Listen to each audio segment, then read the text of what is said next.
So what are we staring at here? Essentially, you know, it's the cornerstone of all of my teaching. Essentially why people come to study with me is really to learn about the deconstruction of acting, right? Why, like, there's books out there that are this thick, they go on and on and on and on about acting's this, acting's that, and it's all just absolute nonsense as far as I'm concerned. It's jabbering, and it's an indulgent. And there was a time probably when it was necessary, but that time is behind us now, you know? So I've been teaching, as you know, this actable phrase technique. And what is it? Well, you look inside the script, like you do, and you search for these descriptive words that the author has given you, and you find how to act that character. So let's work with the simple premise, what you're running into. Aristotle says in Poetics, we are what we do. The character is the sum of what he or she does. Fantastic. Now you look inside of the script and you say, whoa, they're doing lots of different things. So how do I zero in on who the character is then? If Aristotle is correct, and he is, how do I zero down on that? Well, we come up with the actable phrase technique, which is we start looking at the descriptive words that the characters are using about themselves or others are using about them.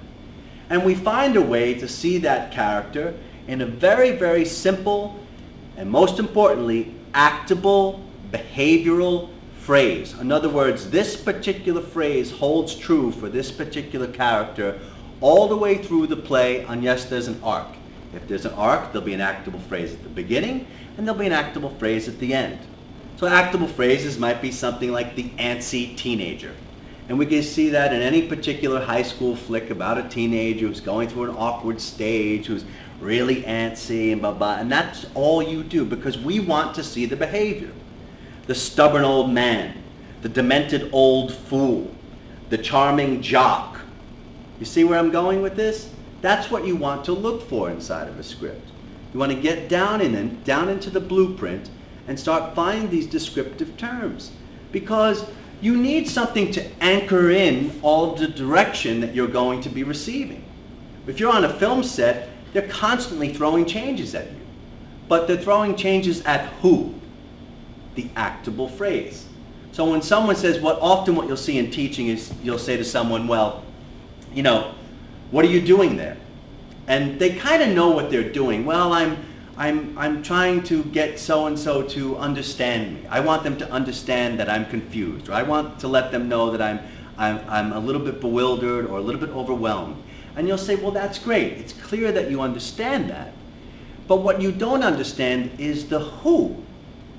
Who is letting that person know that they're confused? Because how an antsy teenager lets someone know they're confused, and how a stubborn old man lets someone know that they're confused, or how a charming jock lets someone know that they're confused, is entirely different. So you have to look for that actable phrase that supports the text that's right there in front of you.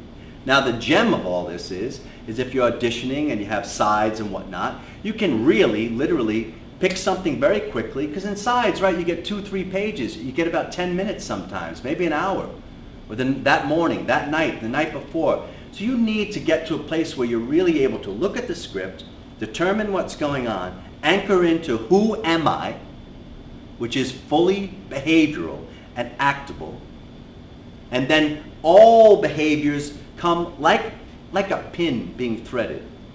Everything gets threaded right through that actable phrase. All the notes you receive on the set, all the notes the casting director gives you, the director gives you, the producers give you, all the script changes will always be filtered through that actable phrase. And you'll find that there's a powerful, powerful tool, which all of you know, you've all been using it. The bottom line comes down to is, can you determine a really good actable phrase, not through imagination, but through the text that's literally on the page, as intended by the author. Because everything else outside of that is just you projecting and in kind of wishful Las Vegas thinking, gee, I hope this actable phrase is right. Gee, I hope this character is right. But you don't want that. You want 100% guarantees.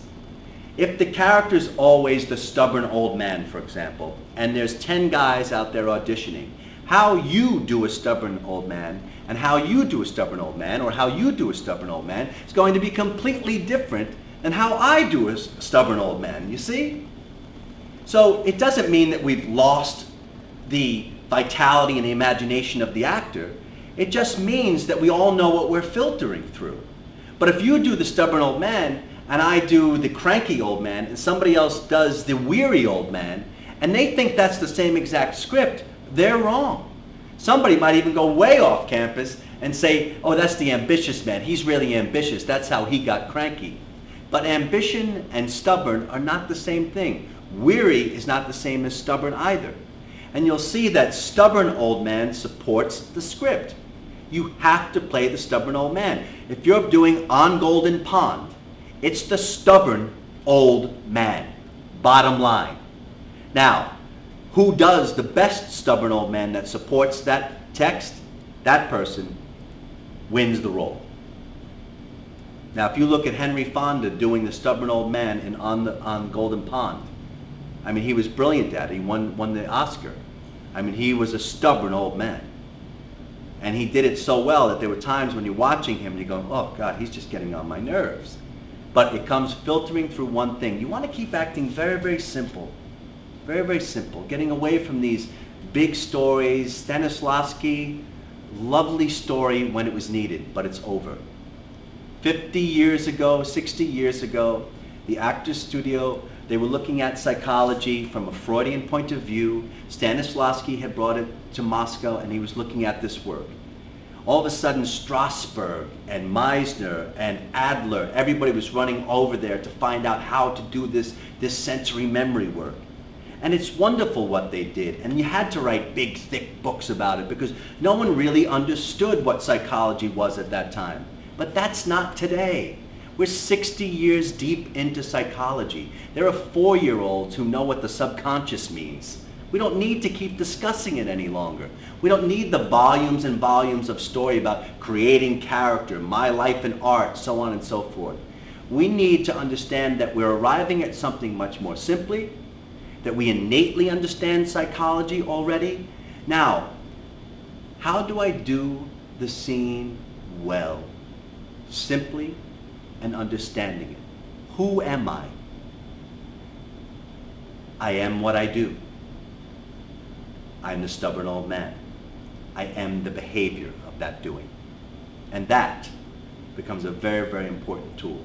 And if you're the antsy teenager or the charming jock or the causatiously obsessed professor of Western literature in Wendy Wasserstein's play Third, then by all means, be that, live it, commit to it, and filter everything through that. But demand of yourself one thing, that you're correct. That you've looked into that script, or those sides, or that film script, with enough due diligence, where you come out of it and say, I'm confident that the actable phrase of this particular character is blank. You fill in the blank from there.